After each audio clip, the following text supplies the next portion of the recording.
Muito boa noite, eu quero saudar a todos com a paz do nosso Senhor Jesus Cristo. Mais uma vez estamos começando aqui a nossa aula de teologia. E hoje, meus queridos alunos, iniciando mais um módulo com vocês. Hoje estaremos iniciando junto com vocês o módulo que trata sobre escatologia. Sim, nós falaremos agora sobre profecias, sobre revelações que Deus deu à humanidade, de coisas que já aconteceram e de coisas que ainda vão acontecer. Nós estudaremos muito nesse módulo, então, sobre as profecias dadas por Deus a todos nós. Nós estaremos estudando, então, com vocês, nesse módulo, o módulo, então, de escatologia. Mas, como sempre fazemos, antes de iniciar a aula dessa noite, eu quero convidar você, querido aluno, você que está acompanhando a aula via internet, para que curve a sua fronte aí onde você está, para que nós venhamos pedir a direção de Deus para a aula dessa noite. Nós sabemos que por nós mesmos nós não somos nada. E se Deus então não dirigir a nossa aula, se Deus não for o nosso professor, a nossa aula não será de grande valia. Então eu vou pedir a você que curve a sua fronte e vamos então pedir que Deus então dirija a aula dessa noite. Vamos orar. Pai querido, nós lhe agradecemos, Senhor, pela oportunidade que temos mais uma vez de iniciar aqui pela TV FATEC mais um módulo, esse módulo agora de escatologia. Que o Senhor venha, Senhor, ser o nosso professor, que o Teu Espírito Santo nos dirija, que o Teu Espírito Santo, Senhor, nos conduza na aula dessa noite, que tudo que falarmos seja por intermédio dEle, que Ele seja o nosso professor. Senhor Deus, abençoe a cada aluno que está assistindo a aula nessa noite. Que eles possam, ó Deus, ser instrumentos Teus ao desenvolverem essa matéria. Que eles possam ser instrumentos Teus ao aplicar nas comunidades em que vivem aquilo que aprenderem na faculdade. Que a Tua bênção e a Tua paz se estenda a eles e também se estenda à família de todos eles, também como a igreja em que eles servem. Eu peço, Senhor, isso em nome de Jesus. Amém.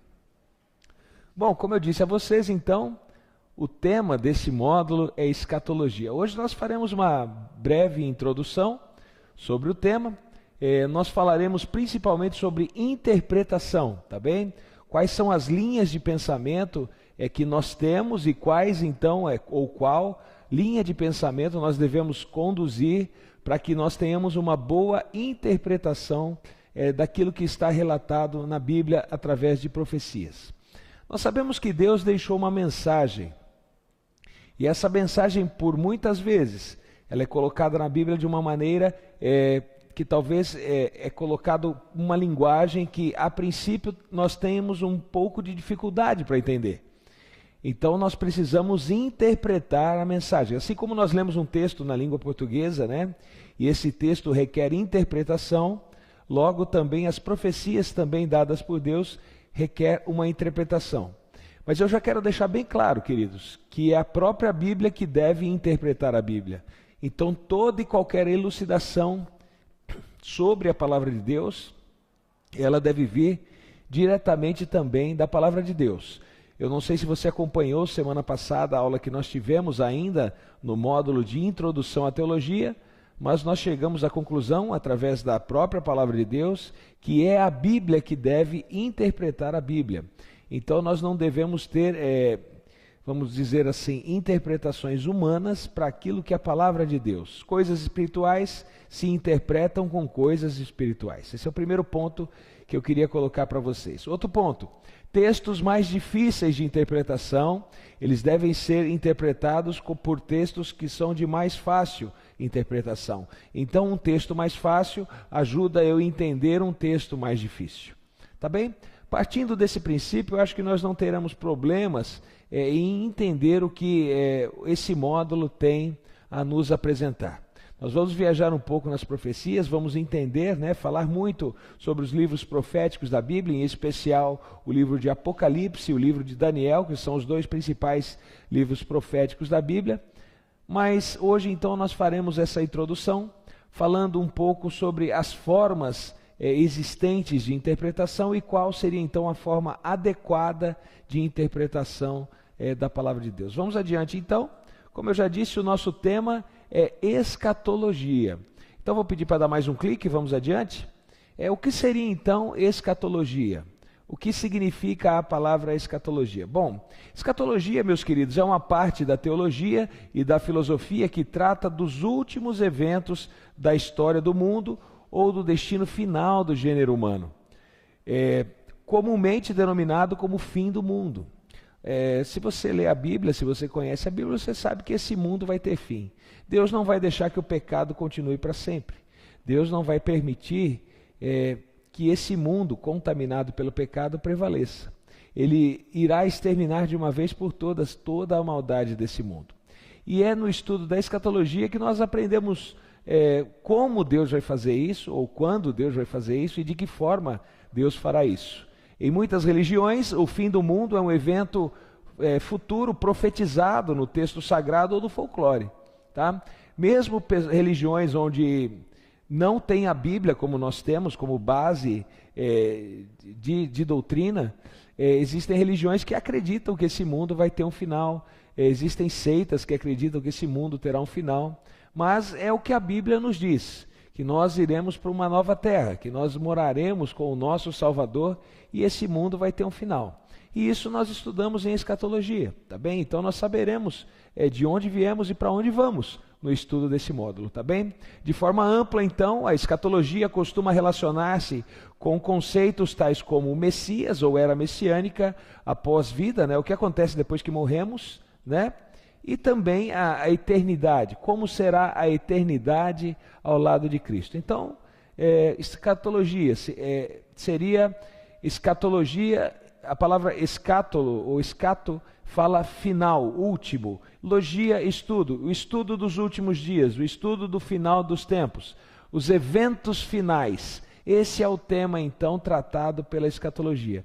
Escatologia, então, nós poderíamos dizer que é o estudo dos eventos finais, tá bem?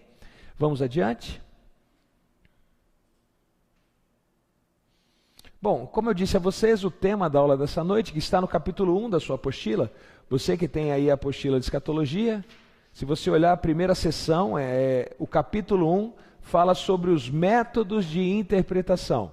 Se você já tem a apostila em casa, é só acompanhar. Se você ainda não tem a apostila, é só baixá-la. Eu acredito que você que tem a senha do Moodle, né? A senha do site da FATEC, é só entrar lá que você tem a apostila para você baixar, você que faz o curso aí via EAD, tá bem?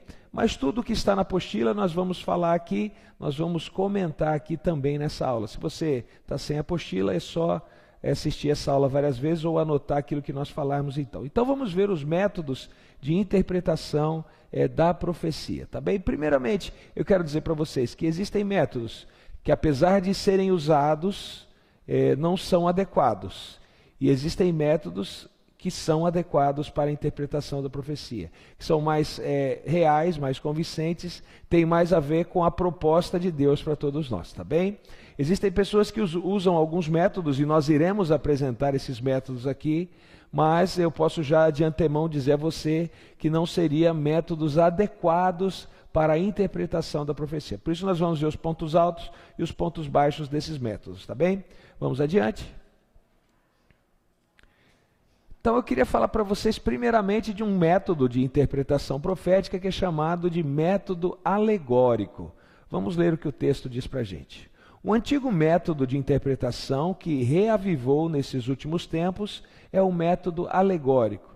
É o método que diz que aquilo que está escrito como profecia não passa de uma alegoria, não passa de uma ilustração, que nada é real, queridos. Olha só. Qualquer declaração de supostos fatos que aceita interpretação literal e, no entanto, requer ou simplesmente admite uma interpretação moral ou figurada, é chamada de alegoria. É para a narrativa ou para a história o que as figuras de linguagem são para as palavras simples, adicionando ao sentido literal dos puros empregados um sentido moral ou espiritual. Na verdade, a alegoria é pura, ou seja, sem referência direta à sua aplicação. Como na história do filho pródigo, ela acontece. Às vezes ela é mista, como no Salmo 80, em que simplesmente se insinua que os judeus são o povo que a videira tem por objetivo representar. Salmo 80, 17, né? A alegorização é o método de interpretar um texto literário, considerado o sentido literal veículo para um sentido secundário, mais espiritual e mais profundo. Nesse método, o significado histórico é negado ou desprezado, e a tônica recai inteiramente no sentido secundário, de modo que as palavras ou acontecimentos primeiros têm pouco ou nenhum significado.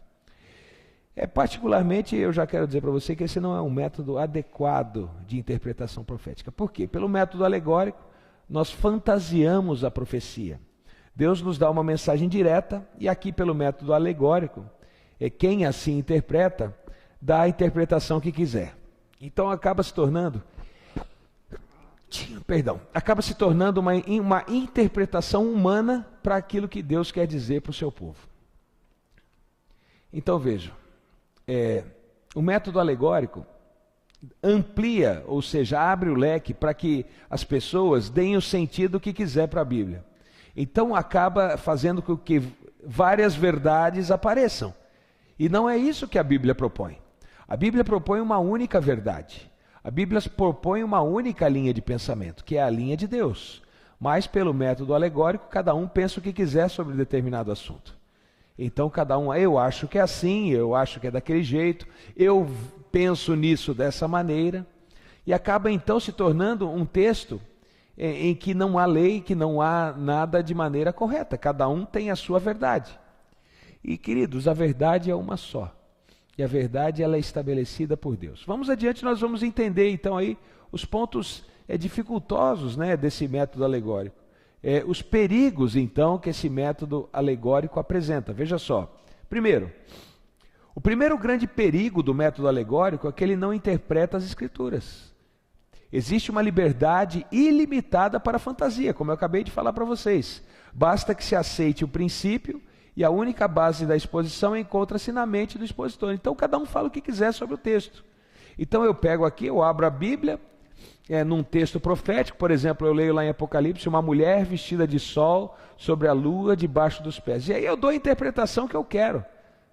Mas tem uma interpretação real. Existe para esse verso uma interpretação literal. O texto, apesar de usar metáforas, apesar de usar ilustrações, ele tem um sentido real. E eu acabo perdendo isso com o princípio de interpretação alegórica.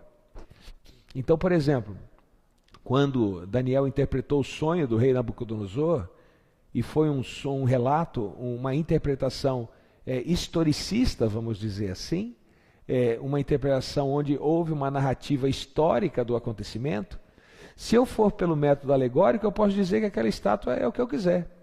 Eu posso pegar aquela estátua e fazer uma ilustração dizendo que é algo relacionado ao Carnaval do Rio de Janeiro, por exemplo. Então ele me permite a liberdade de interpretar da maneira que eu quiser o texto. E isso foge da interpretação real das Escrituras. Por isso é perigoso e não é adequado. Então veja, outro problema do método alegórico, veja só, a citação anterior deixa prever também um segundo grande perigo do método alegórico. A autoridade básica da interpretação deixa de ser a Bíblia e passa a ser a mente do intérprete. A Bíblia perde a autoridade, queridos, com o método alegórico. Ou seja, cada um acaba dando a interpretação que quiser. E não é assim. Não é assim que funciona a interpretação bíblica. Então veja, é um método perigoso. Por quê? Porque cada um usa a Bíblia ao seu bel prazer e transmite a mensagem que quiser, se usar um método de interpretação alegórica. A interpretação pode então ser distorcida pelas posições doutrinárias do intérprete, pela autoridade da igreja a qual ele pertence, pelo seu ambiente social e por sua formação ou por uma enormidade de fatores. Eu quero dizer que uma grande igreja, tá? Para não dizer a maior, ela usa um método alegórico de interpretação. Então ela acaba tirando a autoridade da Bíblia e colocando a autoridade no seu sacerdote, porque diz que cada um interpreta da maneira que quiser. Então acaba achando, por exemplo, espaço para o evolucionismo, onde a Bíblia relata sobre o criacionismo. Então, pelo método alegórico, você pode dar a interpretação que quiser. falar mentiras colocadas no lugar de verdades. E isso é perigoso. E você que é um líder de igreja, você que será um pastor de igreja, você tem que tomar cuidado. Porque a Bíblia não lhe dá essa liberdade de você falar o que quiser sobre o texto. O texto tem uma mensagem, e essa mensagem é de Deus. Não é uma mensagem humana na qual nós falamos o que nós queremos. Não, nós temos que transmitir ao povo de Deus a mensagem que Deus quer dar ao seu povo. Não uma mensagem que eu inventei, que eu interpretei de uma maneira alegórica. Por isso o cuidado, o perigo desse método, tá bem? Então veja só, a interpretação pode ser distorcida pela autoridade da igreja a qual pertence, por seu ambiente social e por uma formação ou por uma enormidade de fatores. Terceiro, um terceiro grande perigo do método alegórico é que não há meios de provar as conclusões do intérprete. Afirmar que o principal significado da Bíblia é um sentido secundário e que o principal método de interpretação é a espiritualização é abrir a porta para a imaginação e especulação. Por essa razão, entende-se que o controle na interpretação se encontra no método literal, que é o que nós vamos ver daqui a pouquinho, tá? Para que a Bíblia tenha parâmetro, para que a Bíblia seja uma fonte de autoridade, meu querido aluno, nós temos que ter um método de interpretação literal, não um método alegórico. Ninguém pode pegar o texto bíblico e interpretar da maneira que quiser. Tá bem? Assim, os grandes perigos inerentes a esse sistema são a eliminação da autoridade das Escrituras. Então, pelo método alegórico, qual é o problema, o grande problema? A Escritura perde autoridade. A falta de base pelas quais se podem averiguar as interpretações, não tem base a interpretação. Cada um dá a interpretação que quiser. E a redução das Escrituras ao que parece razoável ao intérprete. O intérprete diz que aqui vale aquilo que você entendeu. Uma vez, vocês devem ter acompanhado isso pela televisão, um pastor de uma igreja, ele leu um texto bíblico que dizia, e leu de maneira errada, diga-se de passagem, e dizia, pelo que ele entendeu, pelo que ele interpretou, para que ele tomasse a mulher de um irmão de uma igreja e adulterasse com ela. E ele foi lá, adulterou com essa mulher. Mas o texto dizia, vai ter com a adúltera, vai conversar com ela para que ela deixasse o adultério. Texto de Oséias. Então veja, queridos, quando esse pastor foi questionado, ele disse simplesmente o seguinte, o que eu interpretei, eu interpretei. Está valendo. Está certo essa posição desse pastor? Claro que está errado. Não é assim. Além dele ter lido o texto de maneira errada, ele colocou em primeiro lugar a interpretação errada que ele deu ao texto. Então ele fez com que a sua interpretação fosse mais importante do que a Escritura, do que a verdade bíblica dita na Escritura. Eu não posso correr esse risco. Então, eu já posso dizer para você que o método de interpretação alegórica é furado. Não serve para um cristão correto, para um cristão sincero. E existem denominações, queridos, que usam esse método para interpretar as Escrituras. E eu quero dizer para você, não é um método adequado. Então veja, e por conseguinte, a impossibilidade de uma interpretação verdadeira das Escrituras. Pelo método alegórico você nunca vai saber qual é a verdade. Por quê? Porque cada um vai ter uma verdade. Cada pessoa vai dizer uma coisa sobre o texto. E a Escritura tem só uma posição. Somente Deus é o caminho, a verdade e a vida. Nós não temos várias verdades, nós temos uma única verdade. E essa verdade é Cristo Jesus. Deu para entender? Então, cuidado em interpretar a Bíblia de maneira alegórica, tá? Usando fantasias ou usando interpretações humanas para aquilo que é espiritual. Como eu já disse, é a Bíblia que tem que interpretar a própria Bíblia. E a Bíblia deve ser interpretada de uma maneira, como nós vamos ver agora, de uma maneira literal. Vejam só. Qual é o método literal? Vamos ver. Em oposição direta ao método alegórico, veja, em oposição direta ao método alegórico de interpretação, encontra-se o método literal. O método literal de interpretação é o que dá a cada palavra o mesmo sentido básico e exato que teria no uso costumeiro, normal, cotidiano, empregado no modo escrito, oral ou conceitual. Chama-se método histórico-gramatical ou método historicista, tá bem? Para ressaltar o conceito de que o sentido deve ser apurado mediante considerações históricas e gramaticais. O sentido literal de uma palavra é o seu significado básico, costumeiro e social. O sentido espiritual ou oculto de uma palavra ou expressão é o que deriva do significado literal e dele depende para a sua existência. Interpretar literalmente significa nada mais, nada menos que interpretar sobre o aspecto do significado normal, costumeiro. Quando um manuscrito altera o seu significado, o intérprete imediatamente altera seu método de interpretação. Queridos, como eu já disse, a Bíblia tem uma mensagem, uma única mensagem para todos nós. E essa interpretação ela deve ser feita de maneira literal. Talvez o texto, como nós vamos ver nas próximas aulas, ele tenha uma figura de linguagem. Talvez ele seja colocado de uma maneira ilustrativa, de uma maneira em que nós venhamos entender com muito estudo, com bastante interpretação. Mas o que eu quero dizer para vocês é que o texto não perde o seu significado literal. O que ele realmente quer dizer, ele vai dizer. Tá bem? Então, eu não posso ficar dando várias interpretações para um assunto que Deus já deu a interpretação. Tudo bem? Vamos adiante? Bom, quais são as evidências que estão a favor desse método ser correto, desse método ser um método próprio para que a gente use na interpretação? Veja só, em defesa da abordagem literal, podemos sustentar o quê? O sentido literal das frases é a abordagem normal em todas as línguas. B. Todos os sentidos secundários de documentos, parábolas, tipos, alegorias e símbolos dependem, para sua própria existência, do sentido literal prévio dos termos. A maior parte da Bíblia tem sentido satisfatório e se interpretada literalmente. A abordagem literalista não elimina cegamente as figuras de linguagem, os símbolos, as alegorias e os tipos. No entanto, se a natureza das frases assim exigir, ela se presta prontamente ao segundo sentido. Muito bem, esse método é o único freio sadio e seguro para a imaginação do homem. Esse método é o único que se coaduna com a natureza da inspiração. A inspiração completa das Escrituras ensina que o Espírito Santo guiou homens à verdade e os afastou do erro.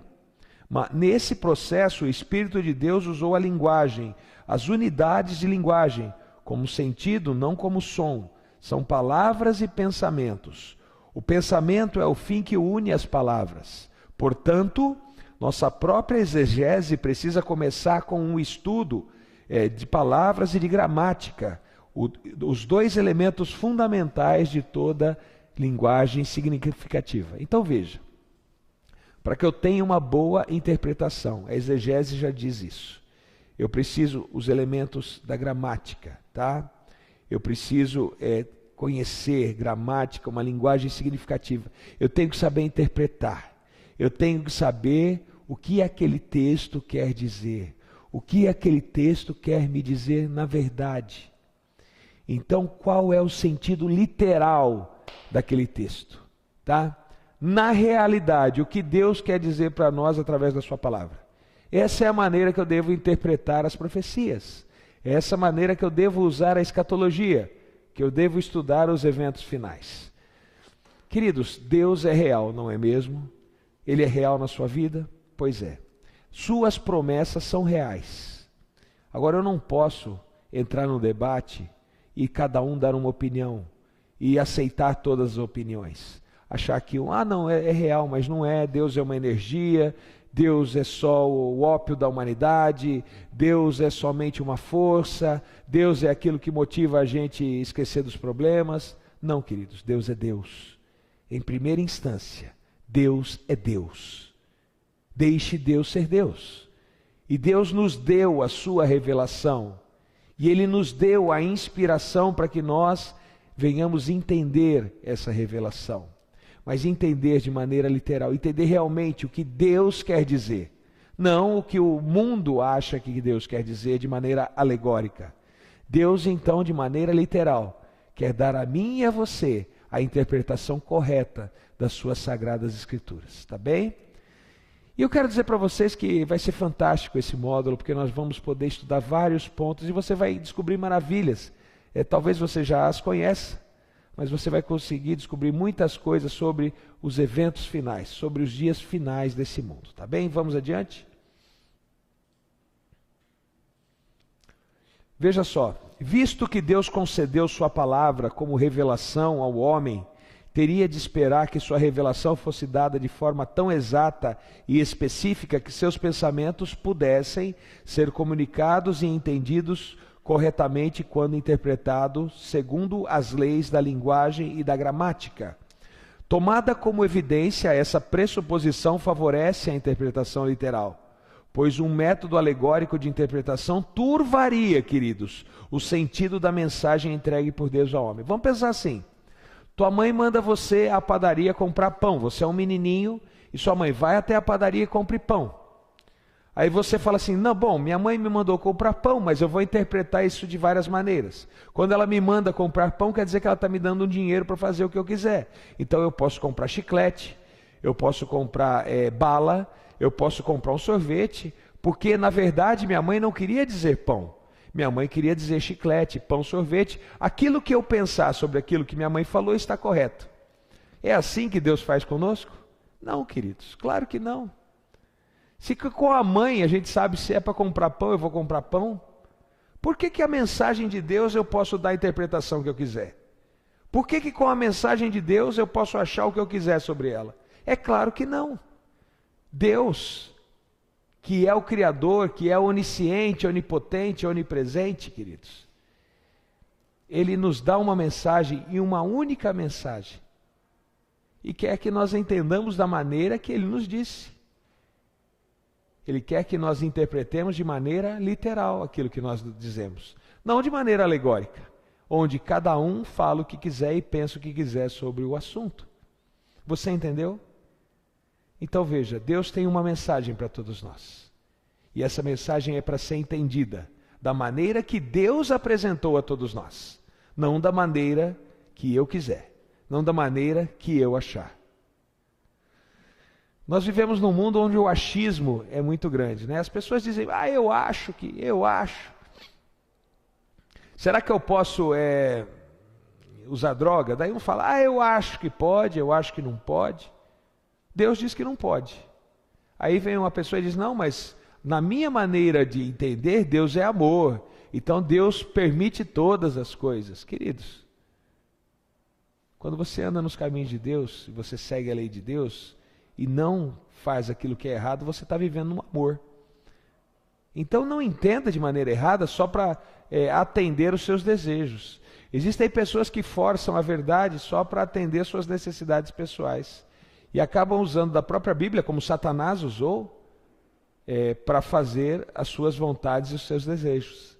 Então tome cuidado para que você não caia no erro de usar de alegorias para interpretar aquilo que é literal. Tá bem? Vamos adiante? O fato de que as Escrituras continuamente remetem para interpretações literais serve de prova adicional quanto ao método a ser empregado para interpretar a palavra. Talvez uma das evidências mais fortes a favor do método literal seja o uso que o Novo Testamento faz do Antigo. Por exemplo, se você pegar Apocalipse, você vai ver ali diversas menções, muitas mesmo, centenas de menções sobre o Antigo Testamento, de maneira literal. Quando o Antigo Testamento é usado no Novo, só em sentido literal. Então, quando você vê o Antigo Testamento aparecendo no Novo Testamento, você vai ver isso em sentido literal. Queridos, existe um período relatado em Daniel, que também aparece em Apocalipse, e esse período aparece de 3 maneiras. Ele aparece como 42 semanas, aparece como tempo, tempos e metade de um tempo, e aparece também como 1260 dias. Esse foi um período que aconteceu na história da humanidade. Aconteceu de maneira literal. Tá?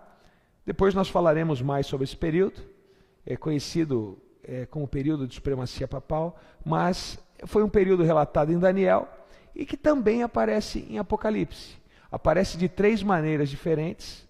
Se você usar da matemática, né, e usar a relação historicista para o método dia-ano, você vai ver que tempo, tempos e metade de um tempo, e 42 semanas e 1260 dias querem dizer a mesma coisa. Então, isso que foi relatado lá no Antigo Testamento, também foi relatado no Novo Testamento.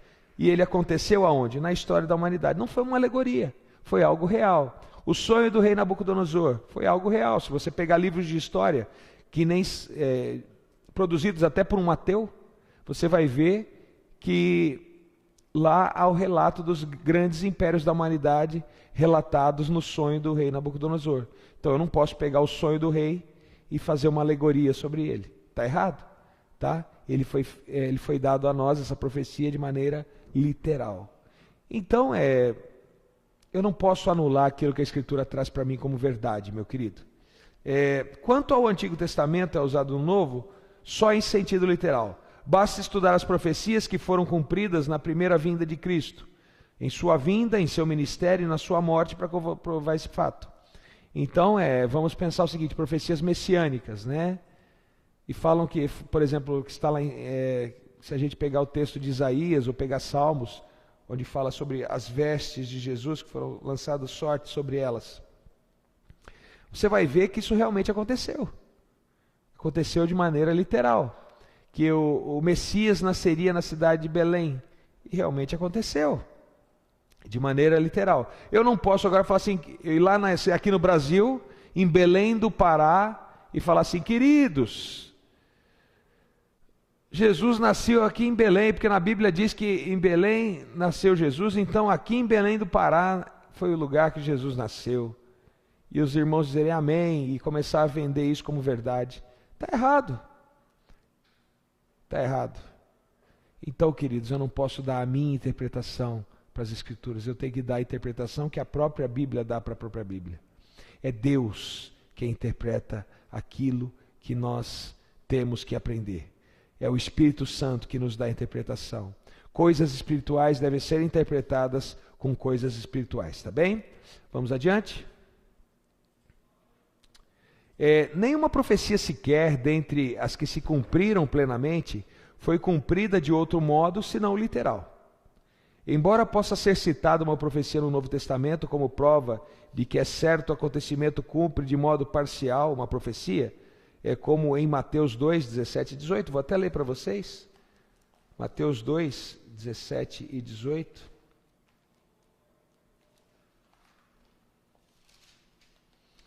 Veja o que diz aqui. Então se cumpriu o que fora dito por intermédio do profeta Jeremias. Ouviu-se um clamor em Ramá, pranto, choro e grande lamento. Era Raquel chorando por seus filhos e inconsolável porque não os mais existem. Queridos, uma ilustração não quer dizer que aquilo aconteça, que anula aquilo que é literal. Tá bem? O fato de usar uma ilustração não quer dizer que realmente o povo de Israel não sofreu. Quem são os filhos de Raquel? O povo de Israel. O povo de Israel passou por sofrimento? Sim, quando se afastou de Deus, por vários sofrimentos. Os filhos de Israel sofreram toda vez que se afastavam de Deus. Isso não provoca choro? Isso não foi literal? Então veja, portanto, essas referências à profecia não servem de argumentos a favor de um método não literal. Com base nessas considerações, conclui-se que há evidências de apoio à validade do método literal de interpretação. Então, pelo que nós vimos, queridos, há muito mais apoio, há muito mais base bíblica para que nós entendamos que o método literal é o método correto de interpretação e não o método alegórico. Tá bem? Então, entender a Bíblia de maneira literal é entender que a profecia realmente vai se acontecer, principalmente quando a gente fala em profecia. A Bíblia usa alegorias, usa ilustrações, sim, mas todas essas ilustrações, elas apontam para situações em que na realidade o ser humano vai passar, já passou ou está passando.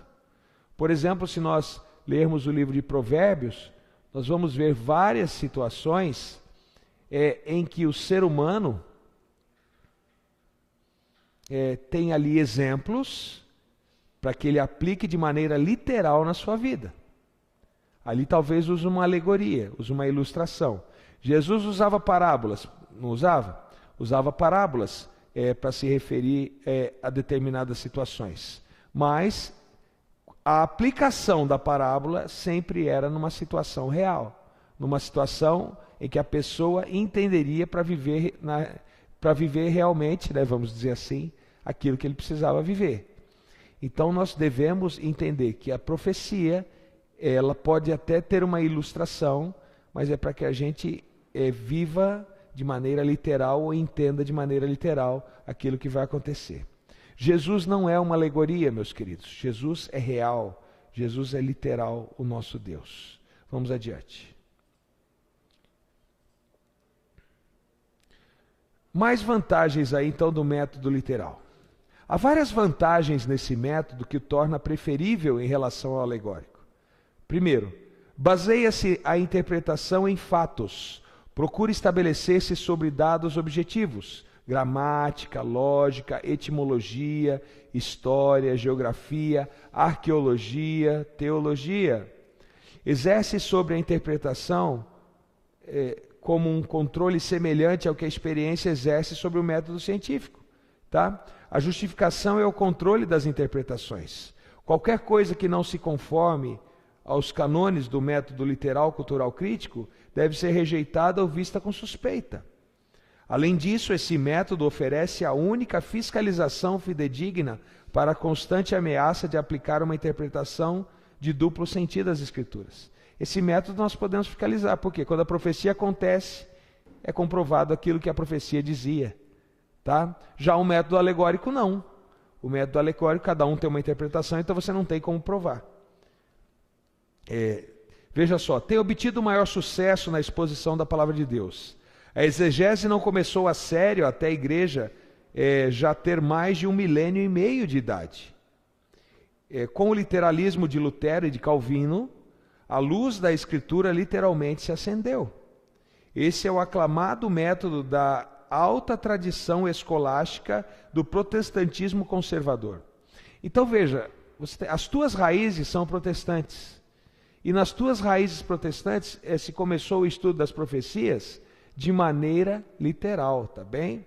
É o método de Bruce, Ligford, Zahn, A.T. Robertson, Ellicott, Machen, Kramer, Terry, Farland, Green, Alter, Chaff, Champ, vários aqui, Wilson, Mull, Perroy, Henderson, Brose, Stewart, poderia citar Guilherme Miller também, entre outros, para citar alguns exegetas típicos, tá bem? Várias pessoas que estudavam a palavra de Deus tinham o método literal como método de estudo das profecias. Tá bem? As raízes da sua denominação tinham como princípio básico o método literal como método de estudo. Particularmente, de novo, quando eu digo particularmente, eu quero dizer minha opinião. Eu acho que você nem deve se preocupar em estudar a Bíblia de maneira alegórica, e sim de maneira literal, sabendo que o nosso Deus é real e as profecias já se cumpriram, estão se cumprindo ou ainda vão se cumprir de maneira literal, tá bem? Vamos adiante? Além dessas vantagens, queridos, pode-se acrescentar que esse tipo de interpretação nos fornece uma autoridade básica por meio das quais interpretações individuais podem ser postas à prova. O método alegórico, que depende da abordagem racionalista do intérprete ou da conformidade a um sistema teológico predeterminado, deixa-nos sem uma verificação autorizada por base. No método literal, uma passagem da Escritura pode ser comparada a outra, pois como a palavra de Deus tem autoridade e é o padrão pelo qual toda a verdade deve ser testada. Como eu já disse e reafirmo, é a Bíblia que deve interpretar a própria Bíblia. Um texto mais fácil deve esclarecer um texto mais difícil. Isso não acontece no método alegórico, somente no método literal. Não é necessário depender de treinamento ou de capacidade intelectual, nem do desenvolvimento de percepção mística, tá? E sim da compreensão do que está escrito e sentido comumente aceito. Somente sobre esse fundamento o leitor médio pode compreender e interpretar as Escrituras por si mesmo. Talvez vá aparecer um aí que chega para você e fala o seguinte: olha, eu sou uma pessoa aí que tem umas visões, então eu olho para determinado assunto e dou uma interpretação. Cuidado, viu, queridos? Cuidado. Tem algumas pessoas aí que viajam um pouquinho na maionese e começam a achar que tem um dom aí dado não sei por quem. Cuidado, cuidado. A Bíblia não tem outra interpretação a não ser o que a própria Bíblia dá. Alguém vem com algumas interpretações aí meia bizonhas sobre o assunto, você tome cuidado. Cuidado, tá? Cuidado com aquela pessoa que você deixa falar na sua igreja. Cuidado com a pessoa que você coloca no púlpito da tua igreja. Se você está vendo que a pessoa sai fora daquilo que literalmente a palavra de Deus está dizendo, e ele começa com uma alegoria muito diferente daquilo que a Bíblia está dizendo, evite que essa pessoa pregue.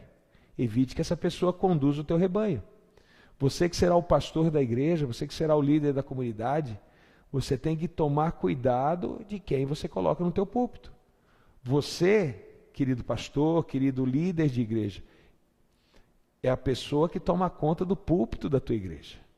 Então, toma cuidado com quem você coloca para pregar na sua igreja. Porque as pessoas, às vezes, de maneira alegórica, podem dar uma interpretação totalmente errada àquilo do que a Bíblia quer dizer. E isso é muito perigoso. Existem igrejas inteiras que são afundadas e são dissolvidas por causa de situações como essa. Então você deve tomar cuidado com esse tipo de interpretação, tá bem? Estou falando isso porque a gente já se deparou no passado com situações semelhantes e a gente já viu o estrago que essas coisas podem acontecer. Então, experiências que a gente já teve, a gente está passando para vocês, tá bem? Vamos adiante.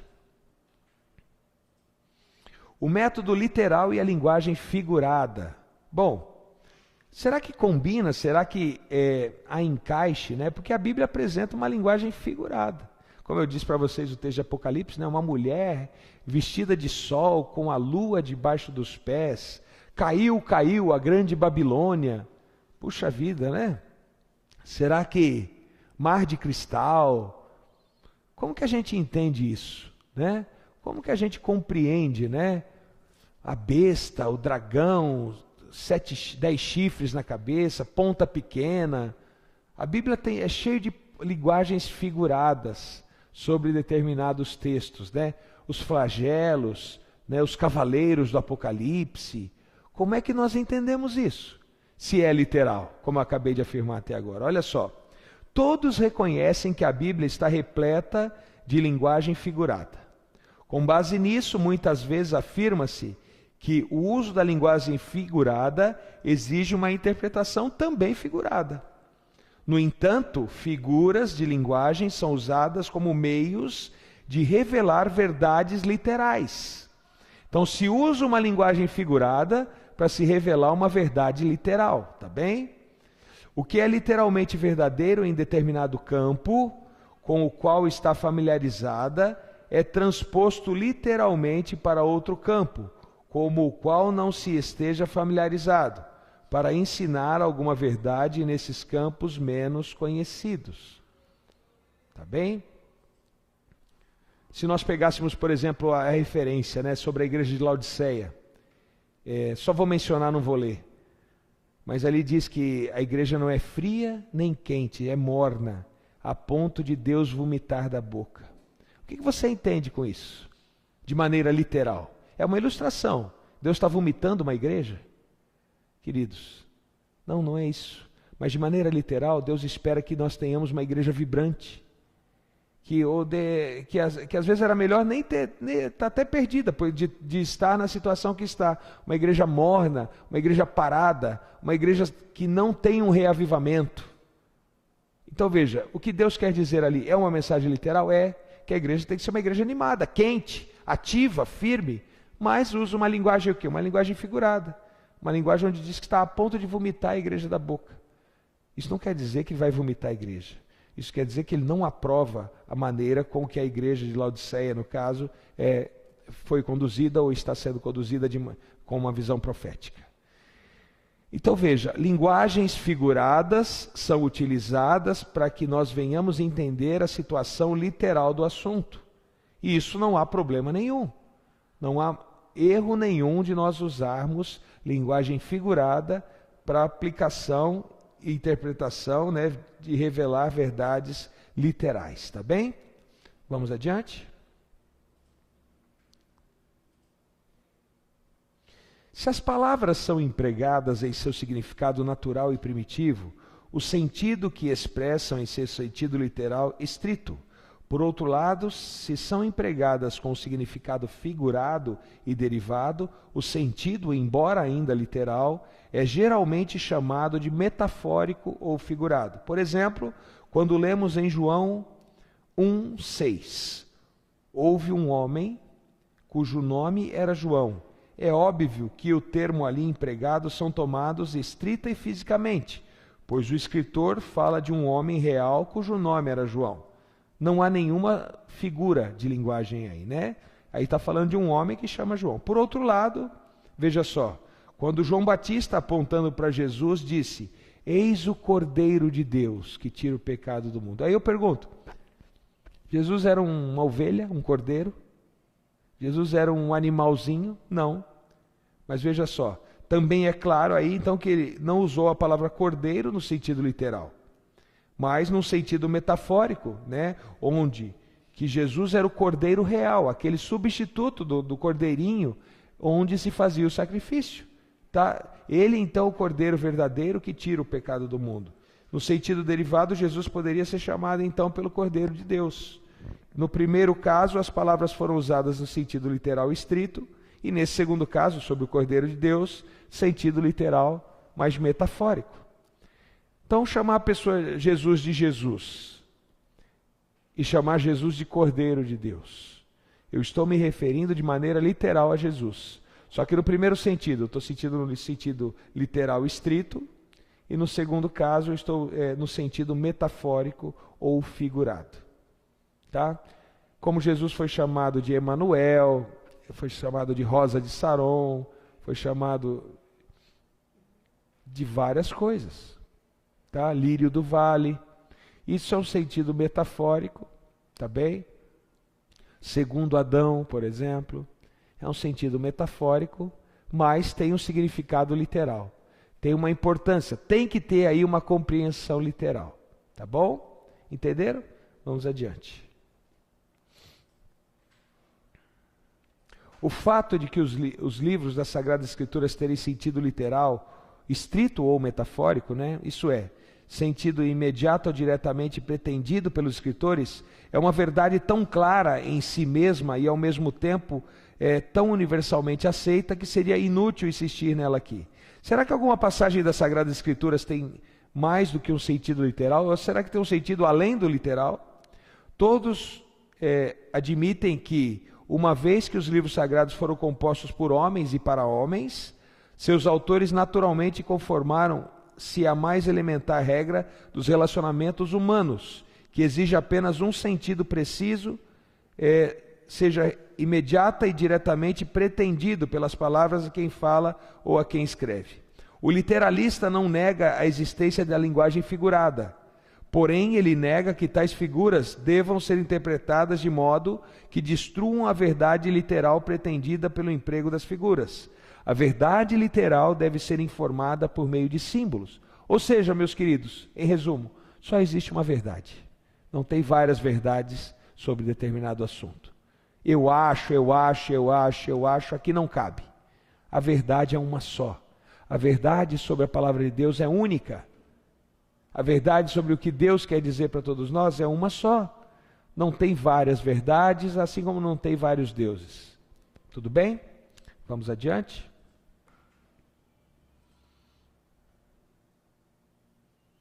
Existem algumas objeções, tá, ao método literal. Vamos apresentá-las, mas já vou apresentar logo em seguida defesa contra essas objeções. Quais seriam, então, aqueles que defendem o método alegórico, né?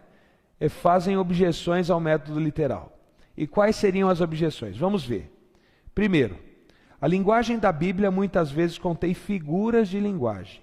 É o caso, sobretudo, da poesia, né? Se você olhar, por exemplo, os livros poéticos, como Jó, Salmos, tá? Você vê Cantares, você vê Provérbios, Eclesiastes, ali que são livros poéticos, talvez você vê figuras de linguagem.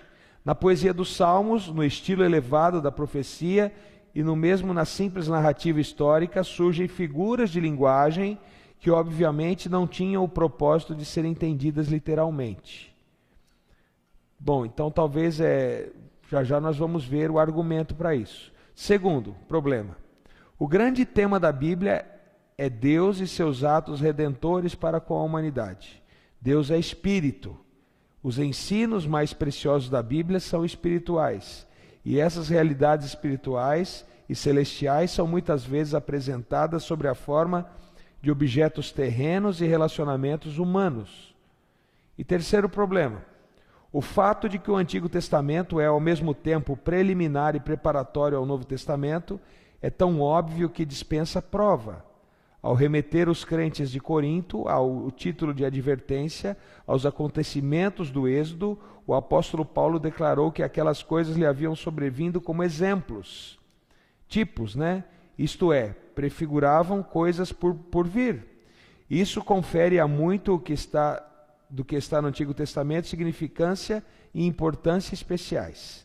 Tal interpretação reconhece, à luz do cumprimento de um Novo Testamento, um sentido mais profundo e muito mais maravilhoso nas palavras e muitas passagens do Antigo Testamento do que aquele que, tomadas em seus antecedentes veterotestamentários, elas aparecem possuir.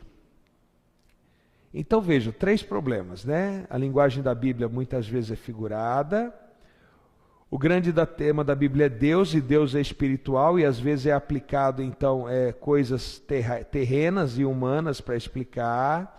E aqui também o fato do Antigo Testamento ser um preliminar, um preparatório para o Novo Testamento, né? E um sentido mais maravilhoso, ou talvez o Novo Testamento mais bonito do que o Antigo. Então, a maneira que está sendo entendida no Novo Testamento é uma maneira mais antiga. Mas agora nós vamos derrubar isso aqui. Nós vamos derrubar no sentido de provar que há controvérsia sobre esses questionamentos. Vejam só, vamos adiante. Em resposta a esses argumentos, né, é necessário reconhecer o uso bíblico na figura de linguagem. Veja só, como se ressaltou previamente, as figuras de linguagem podem ser usadas para ensinar verdades literais. Então não há mal nenhum em você ter uma figura de linguagem. Isso não anula o sentido literal daquilo que está escrito, tá bem? De maneira mais vibrante que as palavras corriqueiras, mas nem por isso exige interpretação alegórica, tá bem? Então o fato de existir a figura de linguagem, ela não atrapalha a interpretação literal. Ela só dá uma, vamos dizer assim, uma maneira mais vibrante de se entender a coisa, uma melhor maneira de se entender o assunto.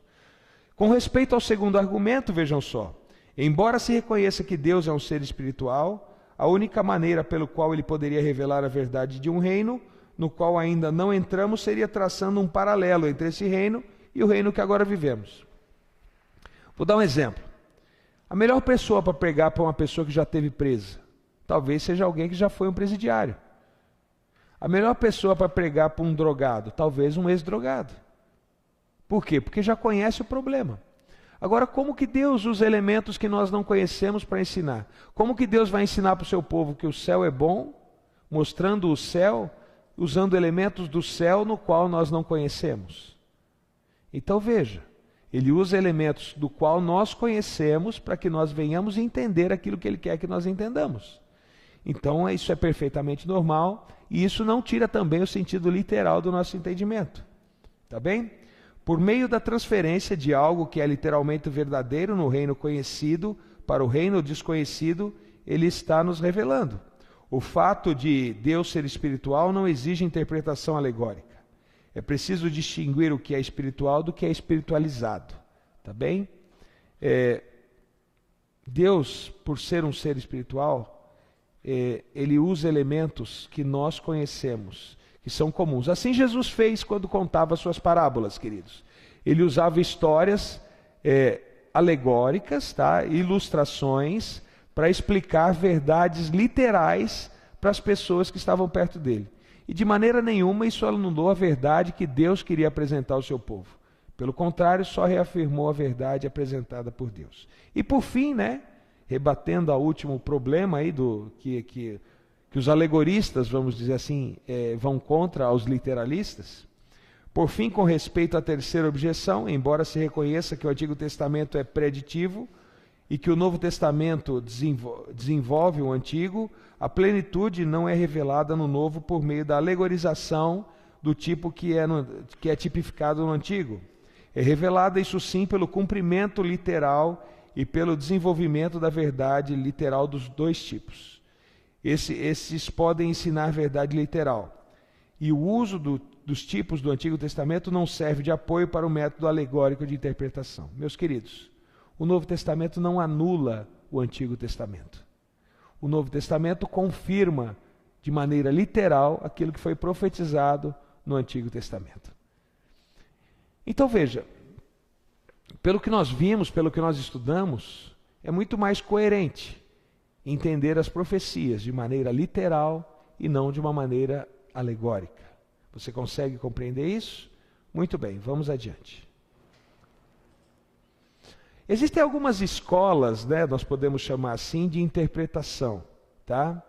E essas escolas, tanto no sentido alegórico quanto no sentido literal. Vamos comentar algumas, e depois, a partir das próximas aulas, nós entraremos a fundo naquilo que nos importa da maneira correta, então, que nós devemos interpretar as profecias e fazer, então, um bom estudo escatológico do módulo que nós vamos passar agora. Então, veja, existem pelo menos 3 grandes correntes de interpretação, pelo menos, existem mais, tá? Correntes de interpretação da profecia bíblica escatológica dentro do cristianismo. O que nós temos? Nós temos o preterismo. Pretérito quer dizer passado, tá? Que diz o seguinte: as profecias se cumpriram no passado, tendo pouca ou nenhuma relevância na vida dos seres humanos. Você concorda com isso? Você já consegue perceber se isso está certo ou está errado. Então veja, profecias são coisas que aconteceram lá no passado e hoje não têm relevância na nossa vida? Sim ou não?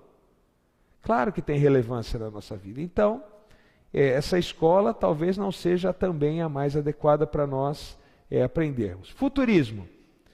O cumprimento se dará no futuro distante, sem que as pessoas saibam quando, como e o que realmente acontecerá.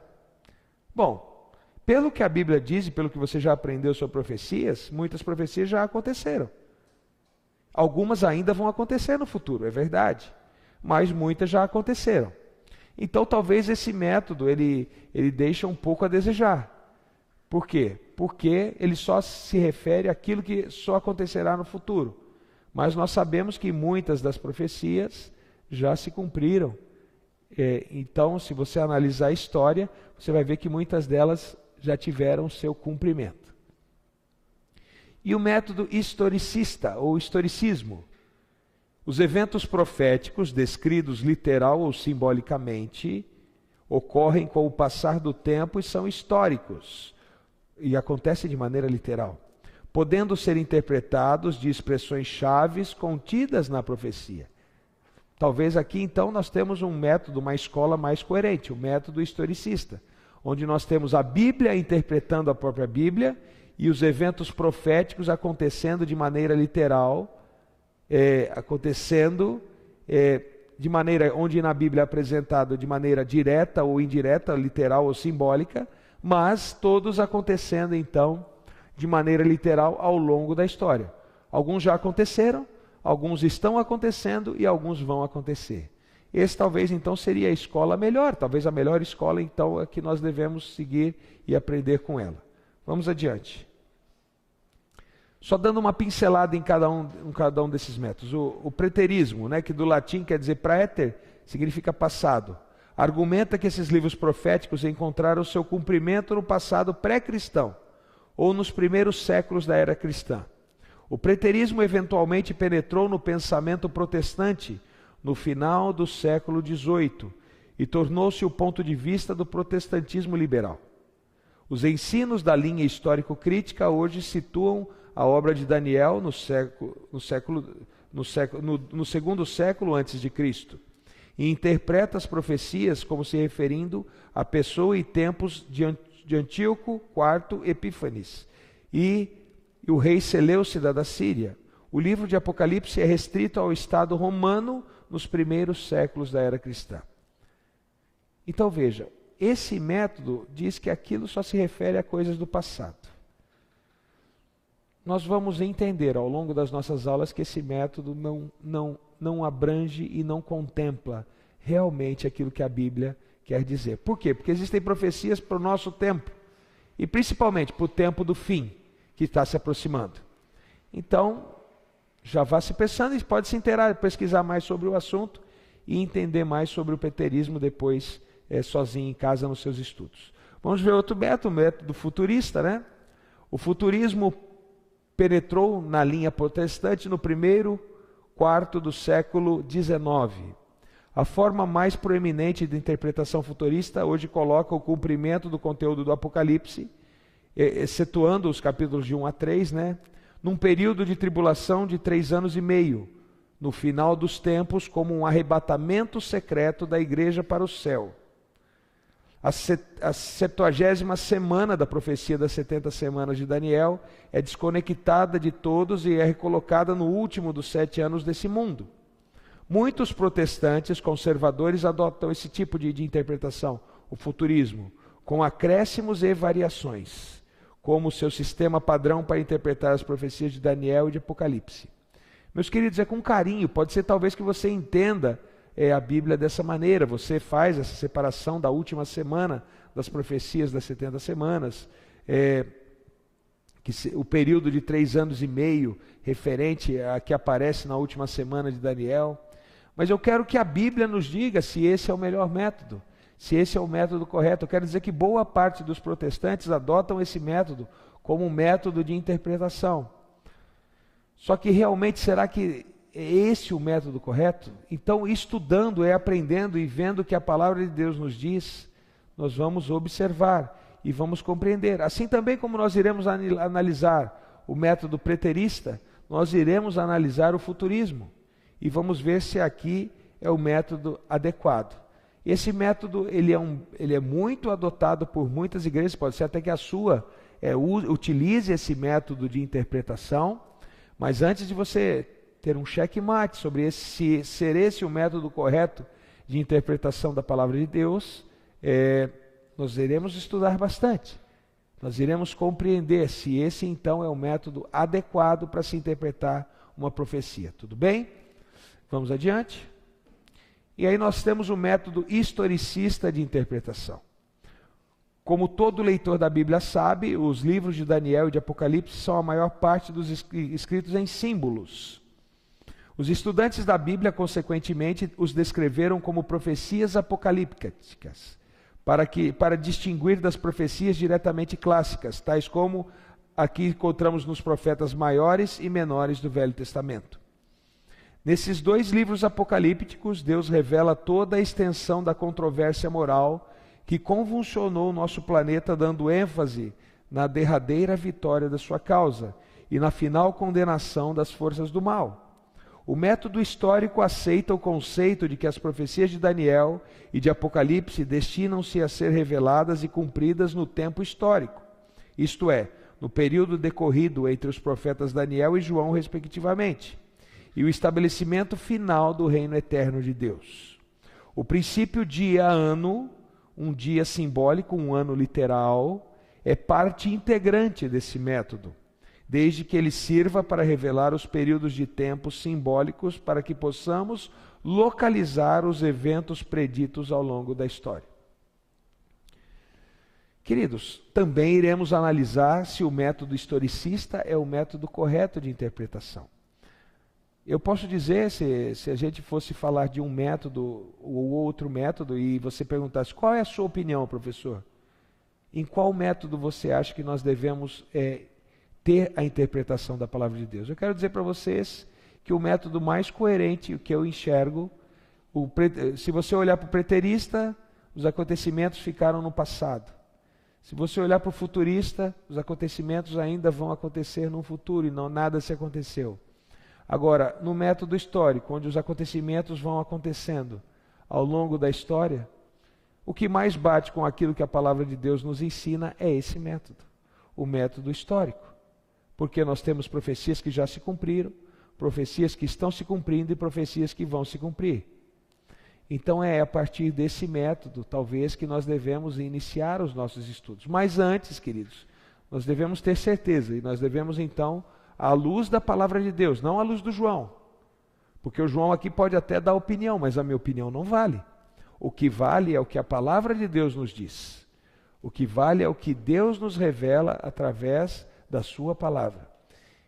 E o caminho que Deus nos revelar para que nós tenhamos a interpretação é esse que nós vamos seguir para nós conduzirmos as nossas aulas aqui de escatologia. Então, queridos, eu quero dizer a você, nós temos muito a aprender. E conhecer sobre os eventos finais é algo importantíssimo para mim e para você que é o líder religioso. Então eu quero te convidar para a semana que vem, vamos adiante, nós vamos estar terminando a aula de hoje. Nós estaremos já encerrando, mas já convidando você para não perder a aula da semana que vem.